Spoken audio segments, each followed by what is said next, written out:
اور ابلیس نے ان کے اوپر اپنا گمان سچ کر دکھایا، بس انہوں نے اس کی پیروی کی، مگر ایمان والوں کا ایک گروہ۔ سورہ سبا کی آیت نمبر 20 کا ترجمہ ہے یہ۔ سورہ سبا قرآن پاک میں 22ویں پارے میں ہے۔ اس سے پہلے جو سورہ سبا کی آیت نمبر 19 تھی، اس کے ترجمے میں جو ان لوگوں نے جہاں اللہ تعالیٰ نے دوسری بستیاں بسائیں تھیں، ان لوگوں نے اللہ تعالیٰ کی ناشکری کری، اللہ تعالیٰ سے کہا کہ ہمارے سفروں کے درمیان میں دوری ڈال دے، اللہ تعالیٰ نے ان کو تتر بتر کر دیا۔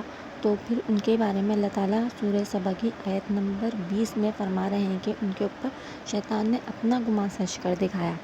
شیطان جو ہے نا، دلوں میں صرف وسوسے ڈالتا ہے، وہ آ کر خود سے کوئی کام کرتا نہیں ہے۔ ایسا نہیں ہے کہ جو ہے نا جو ہم نے غلط کام کیا ہے وہ شیطان وہ خود کرتا ہے اپنے ہاتھ سے، نہیں، وہ ہم ہی کرتے ہیں۔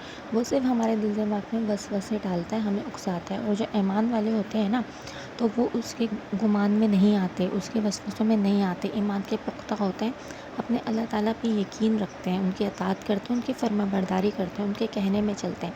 لیکن یہ کافر تھے، ان کے دلوں میں نفاذ تھا، ان لوگوں نے شیطان کا گمان مانا اور اتنی بڑی ناشکری کری، نعمتوں سے خود ہاتھ دھو بیٹا، خود اپنے رب سے کہہ رہے ہیں کہ ہم سے یہ نعمتیں لے لو، اتنے ناشکر لوگ۔